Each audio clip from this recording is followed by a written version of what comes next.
hello friends आज थिला सुदशा व्रत और सुदशा व्रत सकाळु उठी गाधे पाधे ठाकुर पूजा काम सरी जाइथिला किंतु जेहेतु आज व्रत पूजा थिला किंतु आम घरे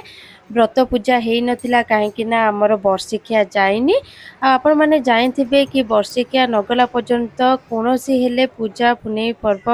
व्रत किछि भी हुएनी ताल फ्रेंड्स देखंतु पूजा पूजी सारला परे किछि एते गरम पडुथिला किछि ठंडा ठंडा पीबा को मन हेतिला सेति पई किछि दही शरबत करी पी नेथिली ताल फ्रेंड्स दही शरबत पीला परे मु लंच प्रिपरेशन रे लागि पडिथिली आज लंच रे प्रस्तुत करी नेथिली किछि भात डालमा एथि सहित किछि आलू भर्ता आ आंब खट्टा साग भजा आ किछि पांपड़ दही काकुड़ी आंब बस आज लंच रे मु तो एई सब जिंस को प्रस्तुत करनेथिली आ आपण मानको एई सब